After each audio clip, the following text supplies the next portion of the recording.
Sheriff Thomas Beckett stared at the child sitting across from him in the sparse office of the Galveston County Courthouse. The girl couldn't have been more than 9 years old, dressed in the plain cotton dress typical of enslaved children throughout Texas in 1854. But when she opened her mouth, what came out shattered everything he thought he understood about the peculiar institution that had defined his state since its inception. "Je ne comprends pas ce que vous dites, monsieur," the girl said, her French as flawless and refined as any Parisian aristocrat's daughter.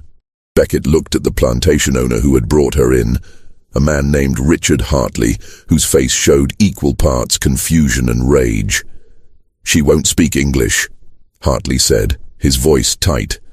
"Not one word. I bought her 3 weeks ago at auction in Houston, and she hasn't spoken anything but French since. Perfect French." The auctioneer swore she was from a plantation in East Texas, born and raised here. No connection to Louisiana, no French parentage that anyone knows of. This wasn't the first time Sheriff Beckett had encountered this phenomenon. Over the past 2 years, he'd heard whispers from across Texas, enslaved children, always between the ages of 6 and 12, who spoke only French, despite having been born on American soil to parents who knew no French at all. The pattern was impossible to ignore, yet equally impossible to explain through conventional means. "How many does this make now?" asked Deputy Marshal James Crawford, who'd been listening from the doorway. 7, Beckett replied quietly. 7 children in 2 years, all from different counties across Texas. All speaking perfect French, and according to everyone who's encountered them, all raised in exactly the same peculiar manner. What the sheriff didn't say, what he couldn't yet prove, was that each of these children had vanished from their original plantations before the age of 4, only to reappear years later at slave auctions across the state with no memory of their early years and an inexplicable mastery of a foreign tongue. Someone, somewhere in Texas, was taking these children.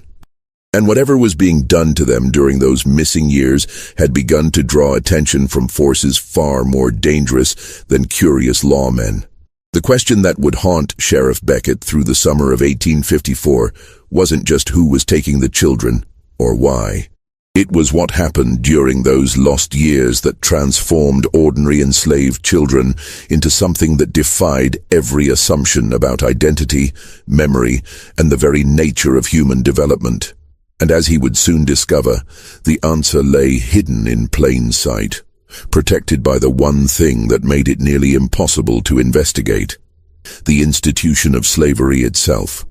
The first documented case reached Sheriff Beckett's attention in the spring of 1852, though he wouldn't recognize it as part of a pattern until much later. A cotton planter from Fort Bend County named William Garrison had purchased an 8-year-old boy at a Houston slave market. The boy appeared healthy and strong, and the seller, a trader from East Texas named Marcus Webb, had assured Garrison that the child was American-born, docile, and already trained for field work despite his young age. The price was reasonable, slightly below market value, which Garrison attributed to the boy's small stature. Within 3 days of arriving at Garrison's plantation, the household was in chaos. The boy refused to respond to English commands. When the overseer tried to place him with other children in the cotton fields, the boy spoke rapidly in what several workers recognized as French, though none could understand the specific words. He seemed terrified, disoriented, and completely unable or unwilling to communicate in English. Garrison, who'd served briefly in the Mexican-American War and had some exposure to educated officers, recognized the boy's French as remarkably sophisticated. This wasn't the Creole patois he'd heard in New Orleans or the rough frontier French of some Louisiana territories. This was the refined French of educated Europeans, spoken with the precision of someone who'd been thoroughly instructed in the language from early childhood. "The boy speaks like a French diplomat's son," Garrison told Sheriff Beckett when he brought the matter to local authorities, demanding either an explanation or a refund from the trader. But according to Webb's papers, this child was born on a plantation in Cherokee County to parents who were both field workers. Neither parent spoke anything but English. How does a child like that come to speak French like he's been raised in a Parisian salon? Beckett had made inquiries. The bill of sale was legitimate, properly notarized and registered. The trader, Marcus Webb, was known throughout East Texas as a reliable dealer who handled the sale of enslaved people from estates and smaller plantations. Webb himself seemed as confused as Garrison when questioned. "I bought the boy from a settlement sale in Nacogdoches," Webb had explained, showing his own purchase records. The previous owner was a widow liquidating her late husband's property. She told me the boy had been born on their land, raised there until he was about 7. Then he got sold to pay some debts. I never heard him speak a word of French when I had him. He was quiet, but he followed instructions in English just fine. The trail went cold there. The widow had since died, and her property records showed only that she'd purchased the boy at age 4 from yet another trader whose records were incomplete. The boy's origins became impossible to trace beyond fragmented bills of sale that contradicted each other about his birthplace, parentage, and early years. Eventually, Garrison kept the boy and hired a French-speaking merchant from Galveston to come teach him English. It took months, but gradually the child began to understand and speak English, though he never explained why he'd arrived speaking only French. When pressed, the boy seemed genuinely confused, as though he couldn't quite remember anything before waking up in the trader's pen. Beckett had filed the incident away as a bizarre anomaly, perhaps the result of some confused record-keeping or a child who'd been moved through Louisiana territories during his early years. But then, 6 months later, it happened again. Martha Keene was a widow who ran a modest boarding house in Austin. In the autumn of 1852, she purchased a 10-year-old girl to help with kitchen work and cleaning. The purchase was conducted through a local broker who specialized in placing domestic workers with respectable families. The girl arrived on a Tuesday morning, and by Tuesday evening Martha Keene was in the office of a magistrate demanding answers.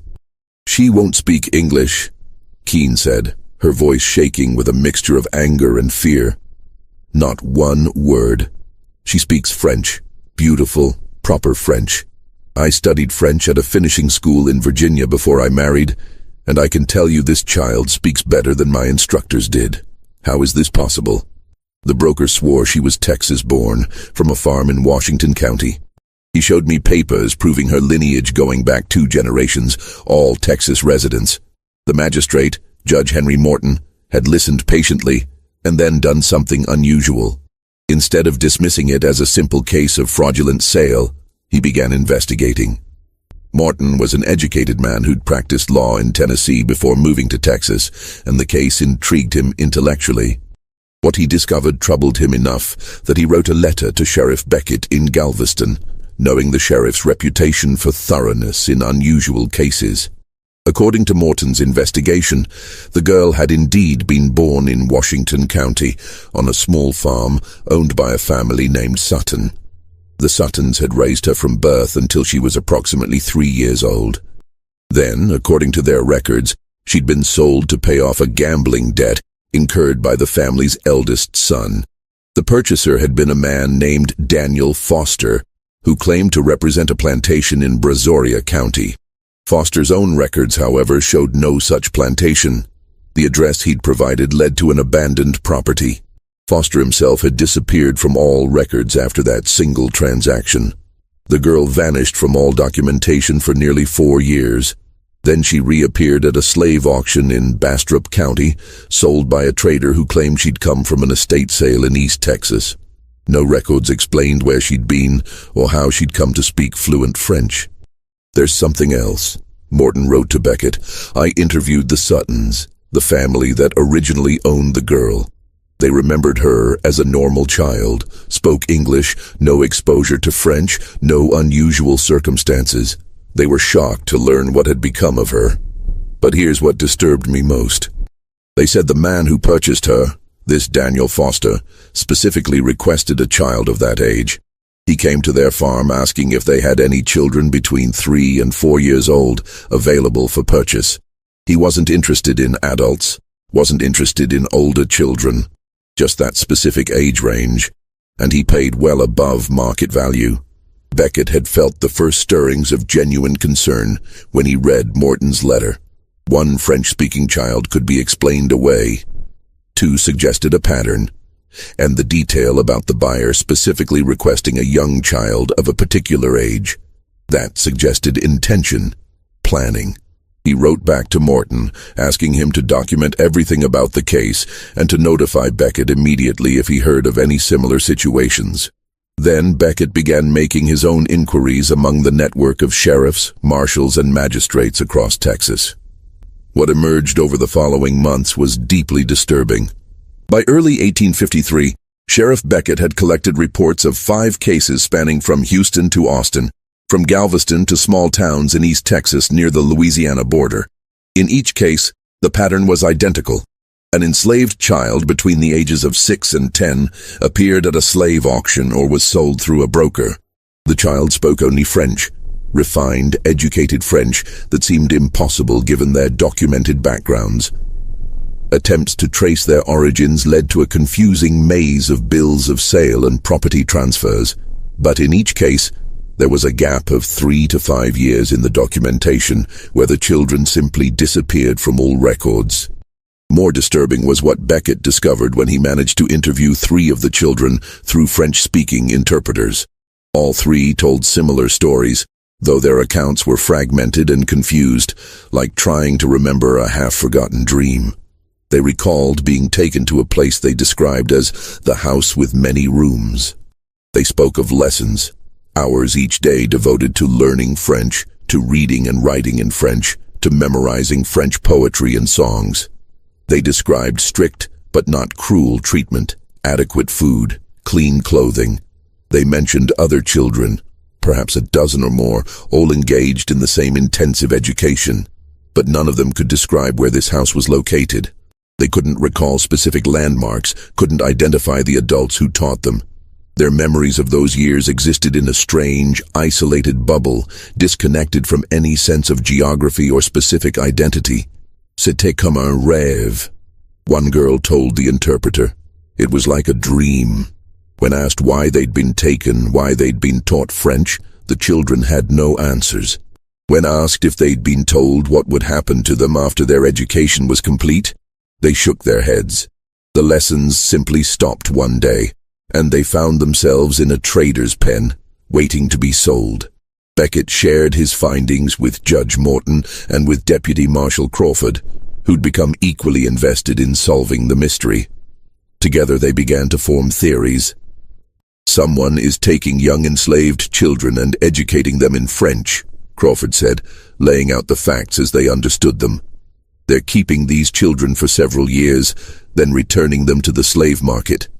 The question is why? What's the purpose? And why haven't the original owners raised alarms about missing children? Morton added. That's what troubles me most. In every case, the children were legally sold before they vanished. Someone is buying them legitimately, then what? Training them. But for what purpose? Beckett had been thinking about this question for months. He'd considered and dismissed various theories. Was this some elaborate scheme to create educated servants for wealthy French-speaking families? But that made no sense. Why go through such elaborate subterfuge? Why not simply hire French tutors and educate the children openly? Was it connected to the Underground Railroad, some abolitionist plot to educate enslaved children? But that didn't fit either. The children weren't being freed. They were being returned to slavery, often in worse circumstances than before, since their inability to speak English made them difficult to place and work with. There's another pattern I've noticed, Beckett said, pulling out a map of Texas he'd marked with the locations of each incident. Look at where these children were originally taken from before they vanished. Morton and Crawford studied the map. The locations formed a rough circle in central and eastern Texas, spanning several counties, but centered around a region about 80 miles northwest of Houston. And look at where they reappeared. Beckett continued, marking different locations in red. They show up at auctions and broker houses all over Texas, but never in the same areas they were taken from. Someone is deliberately moving them far from their points of origin. To prevent recognition, Crawford said slowly, If they returned to nearby areas, someone might recognize them.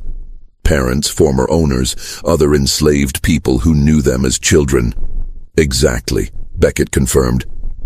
Whoever is doing this is being very careful to ensure these children can't be connected to their pasts. Before they could discuss the implications further, a messenger arrived at the courthouse with an urgent summons. A plantation owner from Waller County had just arrived in Galveston with 2 children, both speaking only French, both purchased within the past month from different traders. For the first time, Beckett would have a chance to interview multiple children together, and what he learned would force him to confront a truth more disturbing than any of his theories had suggested. The plantation owner was a man named Robert Thornton, whose large cotton operation north of Houston had made him wealthy enough to be both influential and demanding. He'd paid good money for 2 young workers and was furious to discover they were, in his words, defective goods. "I want refunds, I want compensation, and I want whoever is perpetrating this fraud arrested and prosecuted," Thornton announced when he stormed into Beckett's office. "This is deliberate deception, and it's costing honest businessmen considerable money." Beckett ignored Thornton's bluster and focused on the children. A boy of about 9 and a girl perhaps 7 years old, both standing quietly with the resignation of those who'd learned early that drawing attention was dangerous. He'd arranged for a French-speaking merchant named Philippe Rousseau to serve as interpreter. Rousseau was a transplant from Louisiana who'd established a successful import business in Galveston and had helped Beckett in previous interviews. "Ask them their names," Beckett instructed. Rousseau spoke to the children in gentle French. After a moment's hesitation, the boy responded, "Je m'appelle Thomas." The girl added, "Louise. Ask them where they learned to speak French." The answer was the same as all the others. The house with many rooms, the lessons that filled their days, the other children. But this time, when Rousseau pressed for details, something different emerged. "Monsieur Laurent," the boy said suddenly. "C'était Monsieur Laurent qui nous enseignait. He says a Monsieur Laurent taught them," Rousseau translated, his eyes widening. "He's giving us a name." Beckett leaned forward. "Ask him to describe this Monsieur Laurent." The boy's description, translated carefully by Rousseau, painted a picture of a middle-aged man, tall and thin, who spoke French with what the boy called the proper accent. Laurent dressed formally, always in dark suits, and conducted the lessons with strict but fair discipline. He rarely smiled but wasn't cruel. He seemed educated, refined, and utterly dedicated to the children's instruction. Ask him if there were other teachers. "Oui, Madame Dubois. Elle nous apprenait à lire et à écrire." A Madame Dubois who taught reading and writing. The girl added another name, Mademoiselle Claire, who taught them French songs and poetry. For the first time, Beckett had specific names. It wasn't much, but it was more than he'd had before. "Ask them if they remember how they came to be at this house," Beckett said. The children's answers were frustratingly vague. They remembered being taken somewhere by a man they didn't know, a journey in a covered wagon, arriving at a large house surrounded by trees. They couldn't describe the route or identify any landmarks. Their memories began in earnest only after they arrived at the house and the lessons began. Ask them what happened when the lessons ended. The girl spoke this time, her voice small but clear. "Un jour, Monsieur Laurent nous a dit que notre éducation était complète. Il a dit que nous allions à de nouvelles maisons. Puis nous avons été emmenés au marché." She says one day, Monsieur Laurent told them their education was complete. Rousseau translated. He said they were going to new homes, then they were taken to the market. Did he explain why they'd been educated? Beckett pressed. Did he tell them what they were being prepared for? Both children shook their heads. The purpose of their education had never been explained to them. They'd been taken, taught, and returned to slavery without ever understanding why. After the interview concluded and Thornton left, still angry but somewhat mollified by Beckett's assurance that he was investigating, the sheriff sat with Rousseau and Crawford, trying to make sense of what they'd learned. "Someone is running a school," Crawford said slowly. a secret school for enslaved children where they're taught French for several years and then released back into the general population. But why? Rousseau asked, genuinely puzzled. What possible purpose does it serve? These children become more valuable in theory, educated, multilingual, but in practice they're nearly worthless because they can't communicate with their owners. Beckett had been thinking about this, and a disturbing possibility had begun to form in his mind. What if making them valuable isn't the point? What if someone is trying to prove something? Both men looked at him, waiting for him to continue. Think about what we're seeing, Beckett said carefully. Enslaved children, taken from various plantations across Texas. They're educated intensively in French, not just taught to speak it, but educated in reading, writing, poetry, culture. Then they're returned to slavery. The result is children who are demonstrably intelligent and capable of complex learning, but who are treated as defective because they can't serve their basic purpose as laborers. You think this is some kind of abolitionist demonstration? Crawford asked skeptically. Trying to prove enslaved people can be educated? Perhaps, Beckett said, or perhaps it's something more personal. What if someone is conducting an experiment, testing whether these children can retain their education even after being returned to harsh circumstances? Rousseau looked troubled. That would be monstrous. To educate children, show them a different life, then return them to slavery just to observe what happens. It would be, Beckett agreed grimly, but it would explain the pattern. It would explain why someone is going to such elaborate lengths to hide the operation while still allowing the children to eventually surface where they can be observed. Before they could debate this theory further, news arrived that would change the direction of the investigation entirely. A trader in Houston had been arrested after a violent altercation at a market. During his arrest, authorities had seized his records, and those records contained references to a property in Austin County described only as the French House. For the first time, Beckett had a potential physical location, and he intended to find it. Austin County lay north of Houston, a region of rolling prairie and scattered woodlands where plantations and small farms coexisted in an uneasy patchwork of settlement. Beckett, Crawford, and 2 additional deputies made the journey in early autumn of 1853, carrying authorization from a sympathetic judge to investigate properties associated with the arrested trader.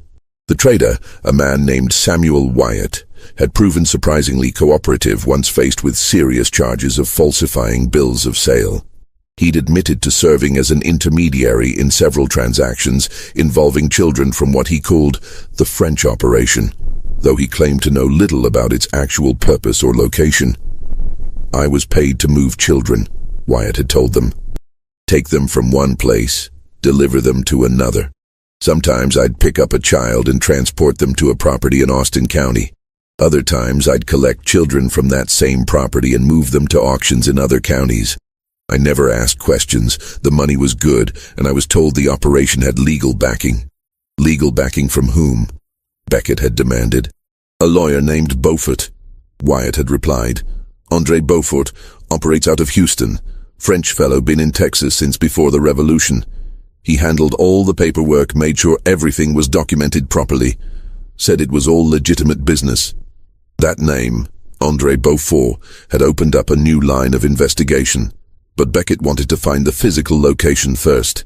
Wyatt had provided rough directions to the property. A substantial house on several hundred acres, isolated from the main roads, owned through a series of legal proxies that made the true ownership nearly impossible to determine. They found it on the 3rd day of searching, at the end of a long dirt road that wound through dense oak trees. The house was large but not ostentatious. A 2-story structure built in a style more common to Louisiana than Texas, with wide galleries and tall windows designed to catch the breeze. As they approached, Beckett felt a tension building in his chest. This place had been the subject of investigation for over a year. Here, if anywhere, they might find answers. The property appeared abandoned. No smoke rose from the chimneys, no workers moved about the grounds. The windows were shuttered, the doors locked. But the house itself was well maintained. not showing the decay that usually accompanied abandonment. "Someone still cares for this place," Crawford observed. "The grounds are trimmed, the buildings are sound. This hasn't been empty for long." They found a way inside through a rear door and entered with weapons drawn, though the silence suggested they'd find no resistance. What they discovered inside was more unsettling than any confrontation would have been. The house was furnished like a school. The main floor contained several large rooms equipped with desks, chairs arranged in rows, blackboards mounted on the walls. Books lined shelves in what appeared to be a library, dozens of French texts covering history, literature, mathematics, and science.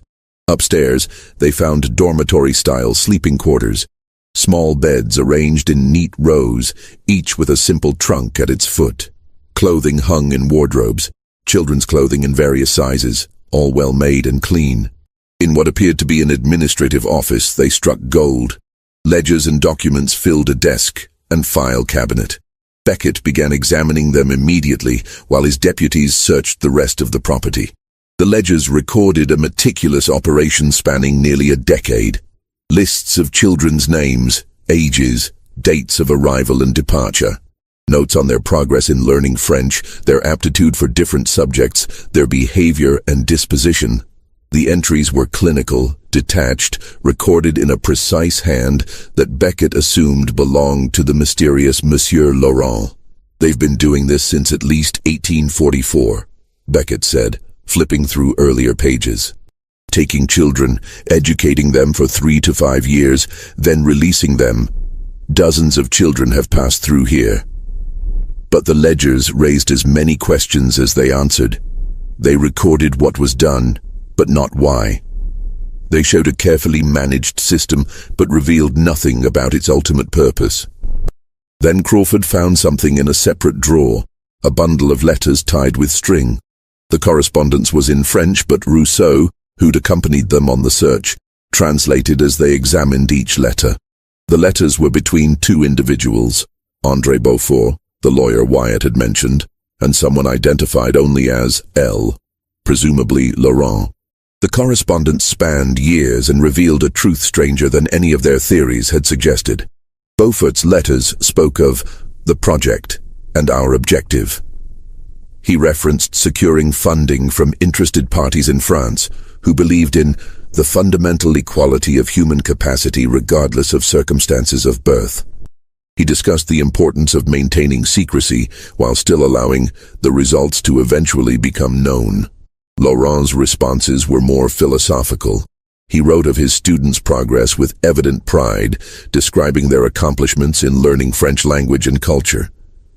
He pondered whether their education would survive once they were returned to slavery. Whether the light of knowledge, once kindled, can truly be extinguished. One letter in particular struck Beckett with its stark honesty. "We know what we do is temporary," Laurent had written. "We cannot free these children, cannot change their circumstances permanently. But we can prove what others deny, that they are as capable of learning as any European child, as worthy of education. When these children eventually speak, when their abilities are witnessed, perhaps it will force a reckoning with the lies that justify their bondage." "Dear God," Rousseau said softly as he finished translating. "They're not trying to free these children or even help them individually. They're trying to make a political point." Beckett felt a cold rage building. They're using these children as pawns in an ideological argument, educating them only to return them to slavery, hoping that their existence will somehow inspire change. "It's monstrous," Crawford said. "Even if their intentions are noble, they're treating these children as experiments rather than human beings." As they continued reading through the letters and documents, a fuller picture emerged. The operation had been funded by a group of French abolitionists who believed that demonstrating the educability of enslaved people would help undermine the intellectual justifications for slavery. They'd recruited Laurent, a former teacher from Paris who'd immigrated to Louisiana in the 1840s to run the school. Beaufort, the Houston lawyer, had handled the logistics, arranging the purchases of young children through intermediaries, maintaining the property through proxy ownership. ensuring all documentation appeared legitimate to avoid legal complications. The children were chosen at random from various plantations, taken at young ages when they could be educated most effectively, then returned to the slave market after their education was complete. The operation's leaders genuinely believed they were serving a greater good, that the presence of French-speaking, educated enslaved children throughout Texas would gradually create a cognitive dissonance that would contribute to slavery's eventual end. They saw themselves as idealists fighting against injustice. But to Beckett, reading these documents in the empty schoolhouse, it all felt like a terrible form of cruelty disguised as compassion.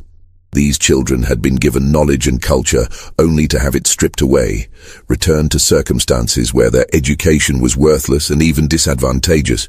They'd been taught to read and write, to appreciate poetry and philosophy, then sent to pick cotton or serve in households where such abilities meant nothing. The last entry in the ledger is from 6 months ago. Crawford called from the next room.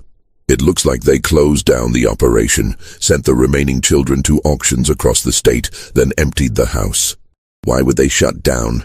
Rousseau wondered. If they believed in their cause, why stop? Beckett found the answer in one of Beaufort's final letters. The lawyer wrote that the experiment has been compromised due to increasing attention from authorities, meaning Beckett's own investigation. He recommended ceasing operations before they could be officially exposed, trusting that the children already released would be sufficient to achieve their goals over time. There was also a more practical concern. Several of the French sponsors had withdrawn their funding, disillusioned by the project's failure to generate the transformative effects they'd hoped for.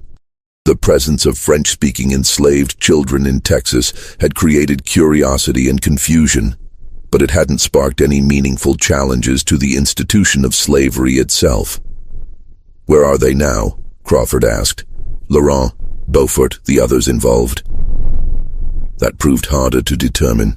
The document suggested Laurent had returned to France. Beaufort's last letter indicated he was closing his Houston practice and leaving Texas, though his destination wasn't specified. The operation's sponsors had severed their connections, abandoning the project to its fate. "They just walked away," Beckett said bitterly. "Left these children scattered across Texas, dealing with the consequences of an education that serves no purpose except to make their lives more difficult." They spent the rest of the day documenting everything they'd found, gathering evidence for a formal report. But even as Beckett worked, he knew that pursuing legal action would be nearly impossible. The operation had been meticulously documented to appear legitimate according to the laws governing slavery. Children had been purchased legally, held legally, and sold legally. The fact that they'd been educated in French was strange but not technically illegal. And more troubling, attempting to prosecute the case would require proving that educating enslaved children constituted some form of abuse or fraud, an argument that would implicitly reinforce the very beliefs the abolitionists had been trying to challenge. Beckett found himself trapped in a bitter irony. To seek justice for these children, he would have to argue that they'd been harmed by receiving an education, that teaching them French had damaged their value as property. The law offered no framework for addressing the true cruelty of what had been done, giving these children a glimpse of learning and culture, then ensuring they could never use it. The investigation concluded in early 1854 with a detailed report submitted to Texas authorities. Beckett documented the entire operation, the school in Austin County, the network of traders and intermediaries, the French sponsors, and their abolitionist motivations. He included copies of the ledgers, the correspondence, and testimony from the children he'd interviewed. The response was bureaucratic indifference mixed with quiet relief. State officials acknowledged that an unusual situation had occurred, but determined that no laws had been definitively broken. The operation had shut down voluntarily, its leaders had left the state, and pursuing prosecution would be costly and potentially embarrassing for Texas. "Best to let it fade away," one official told Beckett. "The fewer people who know the details, the better. Can you imagine the reactions if this became widely known? Abolitionists would cite it as proof that enslaved people are being kept ignorant deliberately. Slavery advocates would be furious that someone tried to undermine the system from within. It's politically impossible to address. So the case was quietly closed. The house in Austin County was sold through the same proxy system that had acquired it, the new owners never learning its history. The children scattered across Texas remained where they'd been sold, their French gradually fading as they were forced to learn English to survive. Beckett tried to follow up with some of the children over the following months, curious about what became of them. The results were heartbreaking. The boy Thomas, who'd provided the name Monsieur Laurent, was working in the cotton fields of a plantation in Waller County. He'd learned enough English to follow basic commands, but had grown sullen and withdrawn. The French that had once flowed so elegantly from his lips was rarely heard. His owner considered him a disappointment, not worth the price that had been paid. The girl Louise had been sold twice more after her initial purchase, each owner frustrated by her continuing difficulties with English and her apparent stubbornness. She'd ended up in a household in San Antonio, working in the kitchen under a woman who spoke some French and had been more patient. But even there, Louise had lost most of the refinement that had once characterized her speech. The educated girl who'd memorized French poetry had been gradually erased, replaced by someone who used language purely functionally, stripped of the beauty she'd once commanded. The others followed similar trajectories. Their education became a burden rather than an asset, something to be suppressed and forgotten rather than cultivated. Within a few years, most had lost much of their French fluency, the language skills fading like a half-remembered dream. In his own quiet moments, Beckett wrestled with profound questions about what he'd uncovered. The French abolitionists had genuinely believed they were fighting injustice, demonstrating human equality through education. But they'd treated the children as means to an end rather than as individuals deserving of consideration. They'd given these children something precious, knowledge, culture, intellectual development, then abandoned them to circumstances where those gifts became liabilities. Was it better to have been educated and then forced to forget, or never to have known what you might become? Beckett had no answer. The children themselves seemed divided. Some spoke of their time at the French house with something like nostalgia, remembering it as a period when they were treated as students rather than property. Others seemed angry, as though the education had been a cruel joke that made their current circumstances harder to bear.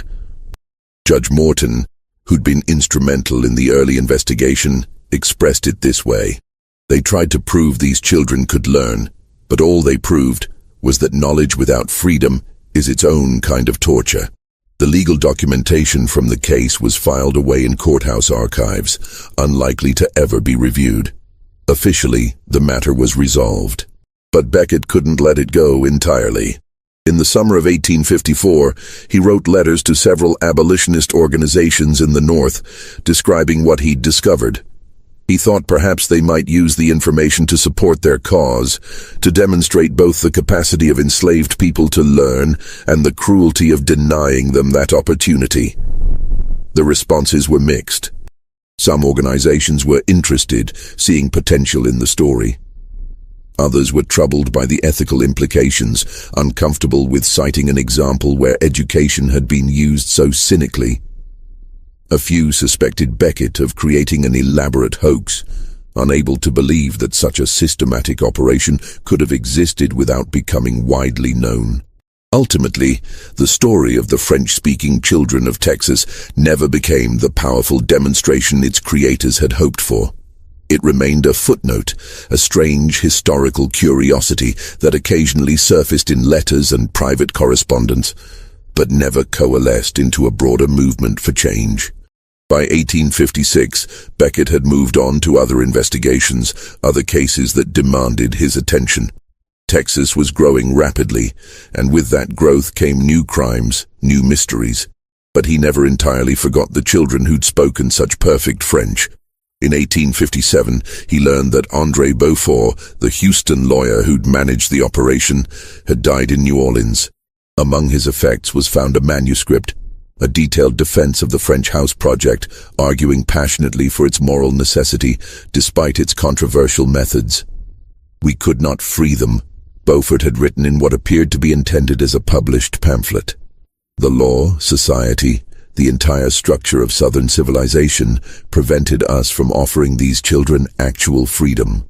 But we could give them knowledge, prove their humanity through their capacity to learn. We believed, I still believe, that seeds planted must eventually grow, that children educated in freedom of thought cannot be permanently enslaved in mind, even if their bodies remain in bondage. History will judge whether we were visionaries or fools. The manuscript was never published. Beaufort's family, embarrassed by his association with abolitionism, destroyed most of his papers after his death. Only fragments survived, preserved by a sympathetic colleague who recognized their historical significance. Laurent, the schoolmaster, vanished more completely. Ship records suggested he'd returned to France in late 1853, but his trail disappeared after that.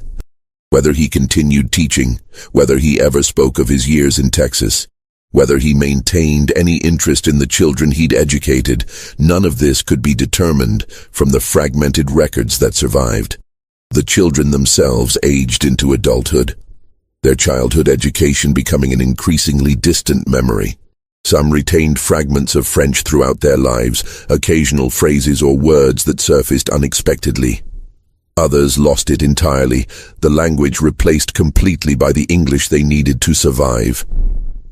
A few of the children Beckett had interviewed eventually gained their freedom through various means: purchase by sympathetic owners, escape via underground railroad networks, emancipation during the Civil War. Whether their early French education played any role in their paths to freedom was impossible to determine. The connections, if they existed, were too subtle and personal to document. Beckett retired from law enforcement in 1859. Shortly before Texas seceded from the Union and plunged into the Civil War. In his final months as sheriff, he wrote a private account of the French House investigation, sealing it with instructions that it not be opened until after his death. That account, discovered by his descendants decades later, provided the most complete record of the operation that existed. In it, Beckett wrestled one final time with the moral questions the case had raised. I have spent my career enforcing laws, believing that justice exists within legal structures. But this case challenged that belief. What was done to these children was legal, but unjust. Their education was both a gift and a cruelty, an act of compassion that served the educator's ideals more than the children's welfare. I cannot condemn the intent. Opposing slavery is righteous. But I must condemn the method, using children as instruments of political philosophy without concern for their individual well-being. The children paid the price for their educators' idealism. They were given knowledge they could not use, taught to see themselves as capable of intellectual achievement while trapped in circumstances that denied them any opportunity to exercise those capabilities. They became living contradictions, proof of human potential and of the cruelty of denying it. I do not know what became of most of them. I hope some found ways to use their early education to preserve some part of what they learned. I hope the light Laurent tried to kindle was not entirely extinguished. But I fear that for many, the French house was simply a strange interlude in a life defined by bondage. A memory that brought more pain than comfort. If this account is ever read, let it serve as a reminder that good intentions without practical wisdom can create their own forms of suffering. The fight against injustice must consider not only ideals, but also consequences, not only the cause, but also the individuals affected by our methods of pursuit. The story of Texas's French-speaking enslaved children never achieved the historical recognition its participants hoped for or feared. It remained obscure, mentioned occasionally in scholarly works on slavery in Texas, but never becoming a widely known element of American history. Some historians who encountered references to the case dismissed it as exaggerated or misunderstood, unable to believe that such a systematic and prolonged operation could have existed. Others saw in it a fascinating example of abolitionist strategy, though most acknowledged the ethical problems inherent in the approach. The children themselves, as they lived out their lives, rarely spoke of their unusual education. For most, it became simply one more strange element in lives filled with disruption and uncertainty. Some remembered the French house fondly, others with resentment, many with confusion about what it had all meant. In the decades following the Civil War and emancipation, a few former enslaved people from Texas mentioned in their narratives a period of education in French during childhood. These accounts were often met with skepticism by interviewers who assumed the memories were confused or exaggerated. The systematic nature of the operation, the organized school with its multiple teachers and carefully maintained records, seemed too elaborate to be credible. But the evidence existed, preserved in courthouse archives, in private letters, in the fragmented records of slave traders and lawyers. The French house had been real. Dozens of children had been educated there, given years of intensive instruction in language and culture, then released back into slavery. What remained unclear, perhaps unknowable, was whether it had mattered. Had the education helped any of the children in their later lives? Had their existence as educated enslaved people challenged anyone's assumptions about human capacity? Had the operation contributed, however minutely, to the eventual end of slavery? The answers varied depending on who was asked. Abolitionists who learned of the case after the Civil War tended to see it as a noble, if flawed, experiment, an attempt to demonstrate equality that was limited by its time and context. Defenders of slavery dismissed it as propaganda, insisting the children must have had some undocumented exposure to French that explained their abilities. And the children themselves, in the rare instances when they spoke of it in later years, offered the most nuanced perspectives. One man, interviewed in the 1880s as part of a project documenting the experiences of formerly enslaved people, recalled his time at the French house with mixed emotions. They taught us to read in French before we could read in English. They taught us poetry and history, treated us like we were students in a real school. For those years I felt like maybe I was worth something more than my labor. But then they sent us back, and none of it mattered anymore. I had to forget most of what I learned just to survive. So I don't know if it was kindness or cruelty, giving us that education. Maybe it was both. Another former student, a woman who'd eventually made her way to Philadelphia after emancipation, saw it differently. They taught me I could learn. That stayed with me even after I lost most of the French. When I got my freedom, I already knew I was capable of education because I'd had it before. So I learned to read English, learned to write, learned enough to support myself. Would I have done that without those early years? Maybe. But knowing I'd done it once made me believe I could do it again. These individual testimonies, preserved in scattered archives, suggest that the impact of the French house varied enormously depending on the child's subsequent experiences and personal resilience. For some, it was a psychological resource that helped them survive and eventually thrive. For others, it was a painful memory of something given and then taken away. In 1898, nearly half a century after the investigation concluded, a historian researching slavery in Texas contacted Beckett's family, having discovered references to the French house case in old court records. Beckett had died 5 years earlier, but his son provided the sealed account his father had written. The historian spent months verifying the details, tracking down surviving documentation, even locating a few people who'd been children at the French house. The resulting scholarly article, published in 1899, provided the first comprehensive public account of the operation. Reaction was muted. By the end of the century, with slavery long abolished and Reconstruction's failures becoming apparent, the story felt like a curiosity from a distant past, rather than a revelation with contemporary relevance. It confirmed what many already believed, that slavery had been a system of profound cruelty that deformed even well-intentioned attempts to resist it. Some readers found in the story a parable about the dangers of treating people as means to ideological ends. Others saw it as evidence of the fundamental impossibility of ethical action within an evil system.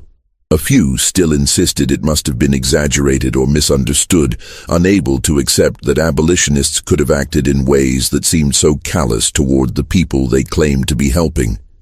The French house itself, the physical building in Austin County, changed hands multiple times over the decades. By 1900, it was a regular farmhouse, its history forgotten by current owners. No marker indicated what it had once been. The dormitories had been converted to regular rooms, the schoolrooms repurposed, the library dispersed. And across Texas, in cities and small towns, on farms and in workshops, aging men and women went about their lives carrying memories of perfect French lessons from a childhood that seemed increasingly dreamlike and improbable. Some still remembered phrases, could still conjugate verbs they no longer had occasion to use. Others had let it all go. The French fading like a language heard only once and never reinforced. A few, in their final years, spoke to children or grandchildren about the strange time they'd been taken to a school and taught like they were meant for something more than labor. Some of those stories were preserved, passed down, eventually finding their way into family histories and local archives. But mostly, the story of Texas's French-speaking enslaved children became what its creators had feared. An episode that demonstrated the capacity for education while changing nothing about the system that denied it. The children had spoken perfect French. They had proven they could learn, could master complex knowledge. And it had made no difference at all to the structure that kept them enslaved. In the end, the French house stood as a monument to the insufficiency of good intentions without practical change, to the danger of treating people as symbolic rather than as individuals with their own needs and desires. It was a story without heroes, where everyone involved, the educators, the children, the investigators, were trapped by systems larger than themselves, making choices that ranged from inspired to tragic, but ultimately changed very little. The children had spoken perfect French. They'd been raised in exactly the same way, taken young, educated intensively, returned to slavery. The pattern had been identified, investigated, and documented. And then, like so much of history, it had been filed away and largely forgotten, leaving only scattered records and fading memories to prove it had happened at all. Sheriff Beckett's final words in his sealed account perhaps captured it best. "I sought to solve a mystery, and I did. But the solution brought no justice, resolved no fundamental wrong, and left the children no better off than before." Sometimes the truth we uncover only reveals how powerless we are to change the circumstances that make such truths possible. The children spoke French. I learned why. And that knowledge changed nothing. The investigation was closed. The case was solved. And across Texas, in the years that followed, children grew up never knowing that others like them had once lived a different life, if only briefly, in a house where they were treated as students, capable of learning anything, before being returned to a world that insisted they were capable of nothing at all.